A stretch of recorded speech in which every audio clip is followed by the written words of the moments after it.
Welcome to PoliticKIng. I'm Larry King. Our guest is the former U.S. Senator Lincoln Chafee, Republican turned independent, and now a Democrat, who was also once the governor of his state of Rhode Island. He's recently announced that he's launching a presidential exploratory committee. If he runs, what's the platform? Why does he think a single vote should disqualify Hillary Clinton from the Oval Office? Great to have you with us. He's with us from Providence, Rhode Island. Lincoln, do you prefer to be called senator or governor? I think the protocol is the last elected office, which is governor. Adlai Stevenson said he always wanted to be just governor. I was a mayor, too. I like that one, too. All right, you were the only Republican senator at the time who voted against the authorization for the Iraq War. Hillary Clinton and many Democrats voted for it. You've said that her vote should disqualify her. Why? Well, Larry, we just finished with the Vietnam era. And all those Vietnam vets that had all those post-traumatic stress syndrome issues, finally having dealt with that, and with the breakup of the Berlin Wall, breakup of the Soviet Union, and our alliances that we had across Europe, and the respect and admiration that was around the world for the United States of America, there was a moment in time where we had to be very, very careful about our decision-making and getting back into these wars and quagmires. And so after September 11th, many Americans were very angry, and they were also scared. And so when the drumbeat came to take down Saddam Hussein, based on that he had weapons of mass destruction, I think it was up to us to do our homework and find out, before we make this decision, let's make sure we know everything we possibly can about this WMD program. And I did my homework, and I came up with a decision that there wasn't the evidence of WMDs. And so it's a big, big decision, has ramifications today all across the Middle East, North Africa, possibly even into Ukraine. It's very relevant today. If everything was calm in the Middle East, it wouldn't be an issue, but it's not. And so I do think it's a disqualifier. It's a big, big decision, especially put in the context that we're finishing with the Vietnam era, and now we're back into one of these horrible quagmires. Some say that was one of the worst decisions of American political history. You agree? I do, absolutely, absolutely. That was 12 years ago, though. Why should it be an issue now? In other words, why would it, this time, why should that affect who we vote for? Well, I know it's 12 years ago, but we're feeling the ramifications just very, very viscerally today. ISIS and all the problems we have there, even spreading into Nigeria. And so it's very relevant today. And I know a lot of people want to put it in the rearview mirror, but I don't. And it was we were both there together in the Senate, Senator Clinton and I, and we both looked at the evidence. I went out to the CIA headquarters in Langley, had a briefing, and I just didn't see any evidence of weapons of mass destruction. It was all talk, no evidence. You said you believe that Hillary's also a little too close to Wall Street. Meaning what, and why is that bad? Well, anytime you're raising the enormous amounts of money that she has, you have to wonder what kind of compromises are being made in decision-making as you reap this giant bankroll. And so I know we're going to agree on a lot of domestic issues, and especially on the environment. But I've always been a fiscal conservative. I voted against the Bush tax cuts because I thought they're going to widen the disparity of wealth. Even though I was a Republican, I have a strong record of fiscal responsibility. And being careful of Wall Street is certainly Glass-Steagall and some of these Depression-era laws that seemed to work for many years that got repealed opened up the floodgates of abuse of power, I believe. Would you agree, Governor, that it's a long shot? Oh, yes. Yeah. Senator Clinton has a lot of support, a lot of money.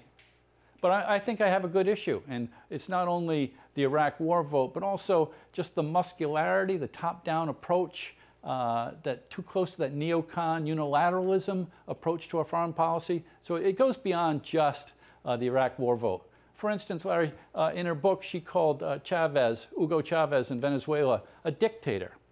She called him a dictator. That is patently false. He was elected by the Venezuelan people in free elections, monitored by outside groups, And that's indicative of kind of a tone-deaf approach to our neighbors. You would and say I'm going to run on those issues also. You would say she was a hawkish Secretary of State? Absolutely, yes. And too much top-down. This is the American way, this is the way it's got to be done, instead of going and listening to the people around the world, their governments, their leaders. And another example is the whole restart.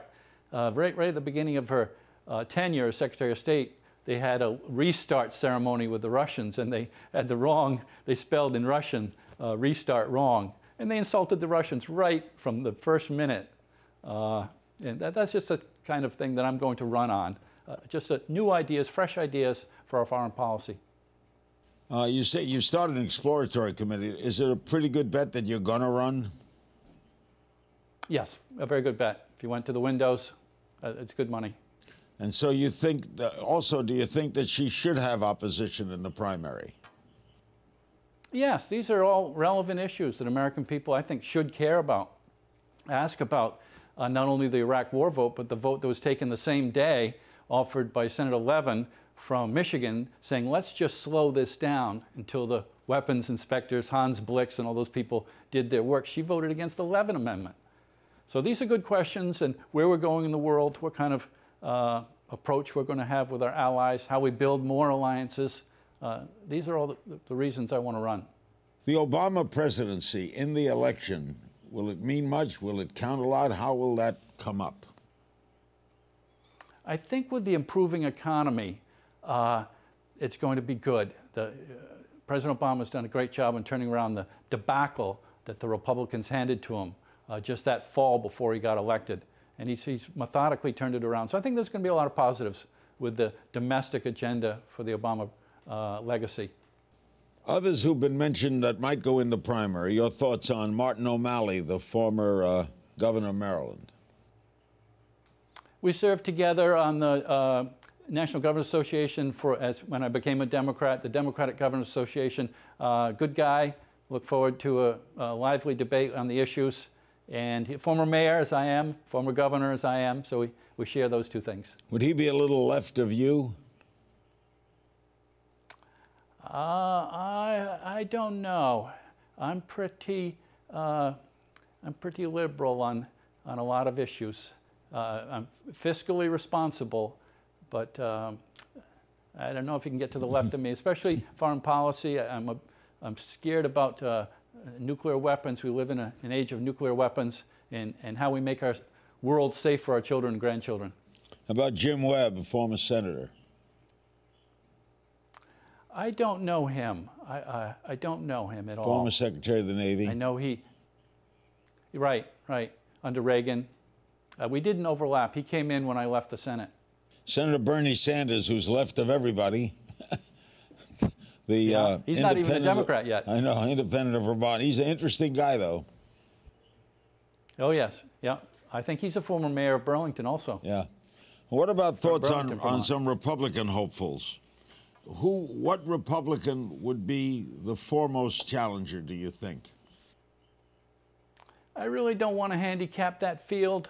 I'll let them sort that out. I know I left the Republican Party based on their opposition to good environmental laws, based on their tax cuts that favored the wealthy, based on their rush to this quagmire in the Middle East, and their aversion to using the tools of government to help build a middle class. I'm comfortable having left that party in the rearview mirror, and I'll let them sort out their primaries. Okay, leave it to them. What's your reaction to the deal with Iran, the framework? I think that's just what we should be doing, and that's what brought us to that breakup of the Cold War, working with Russia, working with the Chinese.